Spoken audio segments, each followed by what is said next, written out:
اللہ تعالیٰ قبول فرمائیں، اللہ اپنی بارگاہ میں قبول فرمائیں اللہ تعالیٰ۔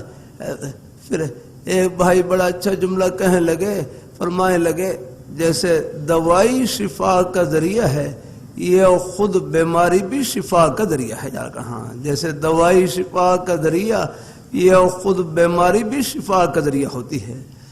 کبھی علاج معالجے کے باوجود اگر بیماری لمبی ہو جائے تو گھبرائے نہیں، یاد رکھنا آگے، یہ خود بیماری بھی شفا کا ذریعہ۔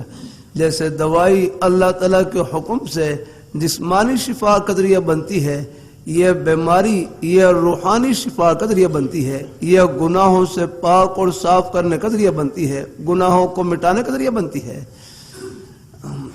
ابو داؤد شریف میں ہمارے مدارس میں حدیث شریف کی معروف کتاب پڑھائی جاتی ہے، ابو داؤد شریف، اس میں کتاب الجنائز